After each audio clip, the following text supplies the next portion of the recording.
कहानी दो ऐसी लड़कियों की है जो जंगल में अपने दोस्तों के साथ मस्ती करने जाती हैं, मगर फिर ऐसी मुसीबत में फंस जाती हैं जहां उनके साथ रेप के साथ साथ और भी बहुत कुछ होता है। मगर क्या वह सब से बच पाती हैं और लास्ट में और फिर क्या होता है? कहानी बहुत ही मिस्टीरियस है। ये कहानी एक सच्ची घटना पर आधारित है। फिल्म की शुरुआत में हम एक फैमिली को देखते हैं जो छुट्टियां बिताने के लिए शहर से दूर अपने लेक हाउस की तरफ जा रहे होते हैं। इस फैमिली में 3 लोग होते हैं, जिसमें लड़की का नाम मैरी होता है जो अपने पापा जॉन और मामा के साथ जा रही होती है। उसके पापा पेशे से डॉक्टर होते हैं। कुछ देर बाद में उस लेक हाउस पर पहुंच जाते हैं। उनका ये लेक हाउस जंगल की बिल्कुल बीचों बीच एक नदी के किनारे बना हुआ था। वो सब खूब मस्ती करते हैं। एक दिन मेरी अपनी मॉम से अपनी फ्रेंड की जनरल टूर की शॉप पर जाने के लिए पूछती है। उसकी मम्मी कहती है कि यह जंगल उसके लिए नई जगह है, इसलिए उसे नहीं जाना चाहिए, लेकिन उसके पापा उसे जाने की इजाज़त दे देते हैं। साथ ही उसे कार की चाबी भी दे देते हैं। मैं भी बहुत खुश होती है और वो अपनी फ्रेंड की शॉप पर चली जाती है। उसकी फ्रेंड प्लीज उसे देखकर बहुत खुश होती है। वे दोनों बहुत सारी बातें करती हैं। वही जस्टिन नाम का एक लड़का उनकी बातें सुना होता है जो पेज के पास आकर उससे जल का पैकेट मांगता है। प्लीज उसे उसका इस ग्रुप में आती है। वो कहती है कि अगर तुम 18 से ऊपर के हो तभी तुम्हें ये पैकेट दूंगी। जिस्म के आता है कि अगर तुम मुझे ये दोगी तो मैं तुम्हें वह दूंगा जो तुम्हें चाहिए, पर बताता है कि उसे उसकी सारी बातें सुन ली है। ये जानकर पेज मेरी के साथ जस्टिन के घर चली जाती है, जहाँ पे जस्टिन के साथ उसके घर के अंदर जाती है और मेरी उसका कार में ही इंतजार करती है। काफी दिन बीत जाने के बाद मेरी भी उस घर में चली जाती है। दरवाजे पर उसे एक पेपर की कटिंग मिलती है जिसमें एक आदमी की तस्वीर थी, जो कि एक क्रिमिनल होता है और कोई नहीं जस्टिन का ही फादर होता है। मेरी नूर करते हुए अंदर चली जाती है तो देखती है कि पेज और जस्टिन स्मोकिंग कर रहे होते हैं। वो लोग मेरे को भी स्मोकिंग करने के लिए कहती है, लेकिन मेरी मना कर देती है। प्लीज की बार बार रिक्वेस्ट करने पर मेरी भी उनके साथ एंजॉय करने लग जाती है। जस्टिन अब उनका बहुत अच्छा दोस्त बन चुका होता है। ये तीनों खूब एंजॉय कर रहे होते हैं। तभी दरवाजा खुलता है और 3 लोग घर के अंदर आते हैं, जिसमें एक जस्टिन का फादर क्रिक होता है, उसका अंकल पर एक और उसके साथ एक फ्रेंड ही नाम की लड़की होती है। ब्रेक जस्टिन को मेरी और पेस के साथ देखकर बहुत गुस्सा होता है। वह जस्टिन को एक जोरदार घूंसा मारता है और कहता है कि मेरे पीछे पुलिस पड़ी हुई है और तुम यहाँ इन लड़कों के साथ अय्याशी कर रहे हो।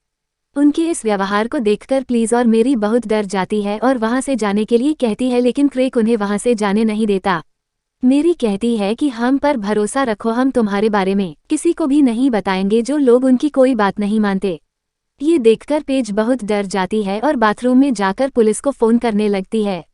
इससे पहले कि भी पुलिस को कॉल कर पाती ट्रक बाथरूम का दरवाजा तोड़कर अंदर घुस जाता है। मैं उसे धक्का देते हुए उसका फोन तोड़ देता है। साथ ही बाहर आकर मेरी कॉपी फोन तोड़ देता है, जिससे पुलिस को फोन ना कर सके। मैरिज स्टेज से मदद मांगी है, लेकिन जस्टिन मजबूर था तो उसकी कोई मदद नहीं कर सकता था। अब इसके बाद वे लोग उन सभी को कार में बैठाकर कहीं ले जाते हैं। वे दोनों बहुत बड़ी मुसीबत में फंस चुकी थी।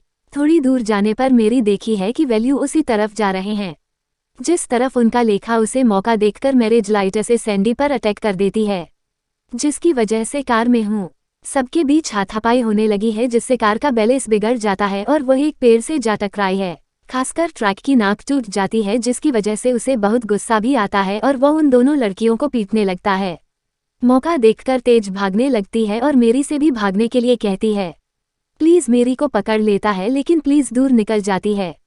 उसे सामने एक फैक्ट्री दिखाई देती है और मैं जोर जोर से आवाज देकर हेल्प मांगती है, लेकिन वहां पर उसकी मदद करने के लिए कोई भी नहीं होता। तभी उसका पीछा कर रहे सैंडी और क्रेग वहां पर आ जाते हैं। वे दोनों पेज को पकड़कर ग्रह के पास ले जाते हैं। किराए से परेशान हो चुका था, इसीलिए मैं उसे उसी वक्त मार देता है। इसके बाद में जस्टिन को मैरी के साथ रेप करने के लिए कहता है, लेकिन जस्टिन ऐसा नहीं करता क्योंकि मैं एक अच्छा लड़का होता है। इसके बाद क्रेग गुस्से में आकर खुद ही मेरी के साथ गलत काम करता है। इन सब चीजों के होने के बाद मेरी बिल्कुल टूट जाती है। तभी को देखकर मेरी एक पत्थर से ट्रक पर वार करके वहां से भागने की कोशिश करती है। ये तीनों भी मैरी का पीछा करते हैं। मेरी नदी में छलांग लगाकर दूसरी तरफ जाने लगती है। वे लोग उस पर गोली चलाने लगते हैं। मेरी उनकी गोलियों से बचते हुए दूसरे किनारे पर पहुंच जाती है। तभी उसे उनकी एक गोली लग जाती है और वह वहीं डूब जाती है। उसे मरा हुआ समझकर बोलो लौटाते हैं। वह सभी घायल हो चुके थे। अचानक से बारिश शुरू हो जाती है। फिर मदद के लिए पास के एक लेक हाउस की तरफ जाते हैं। ये लिखा उस मैरी के फादर जॉन का ही देखा। उसका आप लोगों को ये बात पहले मालूम नहीं थी कि लोग मैरी के फादर से हेल्प मांगते हैं। जॉन एक डॉक्टर थे, इसलिए वे ट्रक की नाक को ठीक करते हैं। साथ ही उन्हें गेस्ट हाउस में रुकने के लिए कहते हैं क्योंकि बारिश बहुत तेज हो रही थी। इधर जस्टिन की नज़र मैरी की फोटो पर पड़ती है तो वो समझ जाता है कि यह मैरी का ही घर है। उसे बहुत गिल्टी फील होता है। वो समझ नहीं पा रहा था कि मैं क्या करें। फिर मैरी के फादर को सब कुछ बताना चाहता है, लेकिन एक राय के सामने वह कुछ भी नहीं कर पाता। जस्टिन के पास मेडिकल लॉकेट होता है। मैं उसे सभी से छुपाकर किचन में रख देता है जिससे कि मैरी के घरवालों को उसे देखकर कुछ समझ आ जाए। इधर जॉन अरेमारी के फोन ना लगने पर बहुत परेशान थे। दूसरी तरफ हम देखे हैं कि मैरी भी बच गई थी और किसी तरह अपने घर की तरफ जाती है। वो अपने घर के दरवाजे पर जाकर गिर पड़ती है। मैरी के फादर को दरवाजे पर कुछ गिरने की आवाज आती है तो वो देखते हैं कि वो मैरी है। दोनों मैरी की हालत देखकर घबरा जाते हैं। वे जल्दी से उसे अंदर ले आते हैं।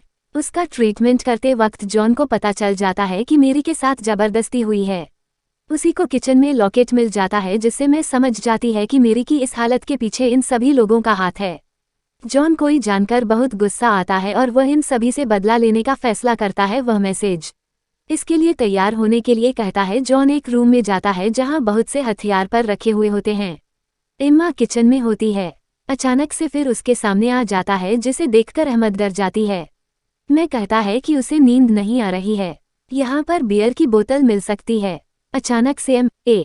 की नज़र मैरी की तस्वीर पर पड़ती है तो वह सोचती है कहीं प्राइमर की तस्वीर ना देख ली, इसलिए वे उसके पास आकर उसका ध्यान भटकाने की कोशिश करती है। ऐसे कहती है कि वह मेरे रूम में जाकर इंतजार करें। उसकी बात मानकर बाहर आ जाता है। तभी मैं टेबल पर मैरी को देखता है। इससे पहले कि वो कुछ समझ पाता है, मैं बियर की बोतल उसके सर पर मार देती है।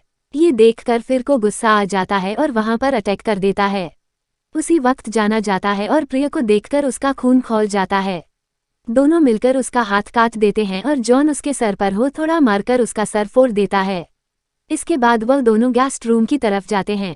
जागरण और सैंडी सो रहे होते हैं, लेकिन जैसे अभी भी जाग रहा होता है। उसके हाथ में एक गन होती है, लेकिन जस्टिन जॉन को दे देता है। तभी सैंडी की नींद खुल जाती है तो जॉन उसको शूट कर देता है। गोली उसे छूकर निकल जाती है। सैंडी भागकर बाथरूम में चली जाती है और क्रिकेट की से कूदकर एम्मा के घर की तरफ भागता है। मैं समझ नहीं पा रहा था कि यह लोग उसे क्यों मार रहे हैं। इधर एम्मा और जॉन बाथरूम के दरवाजे को तोड़कर सैंडी को पकड़ लेते हैं। एम्मा अपने हाथों से सैंड को गोली मार देती है। इधर ट्रक जब घर के अंदर आता है तो अपने भाई की लाश को देखता है। उसे अपने भाई की लाश को देखकर बहुत गुस्सा आता है। मैं समझ नहीं पा रहा था कि जॉन और अमाउंट क्यों मारना चाहते हैं। तभी उसकी नज़र मैरी की तस्वीर पर पड़ती है और वह सब कुछ समझ जाता है। उसी वक्त जोरेमावी अंदर आ जाते हैं। जॉन और क्रेग में जोरदार फाइटिंग होती है। जॉन कमजोर पड़ने लगता है। उसी वक्त जस्टिन आकर अपने फादर पर गन पॉइंट कर देता है। जस्ट सेग छीनकर उसे पीटने लगता है।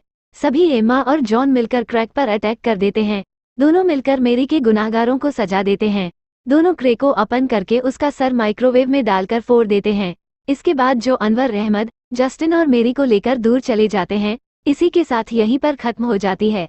दूसरी फिल्म आपको कैसी लगी, हमें कमेंट बॉक्स में लिखकर बताएं। वीडियो के लिए एक लाइक करें और आगे भी हमारे साथ बने रहने के लिए चैनल को जरूर सब्सक्राइब करें। धन्यवाद।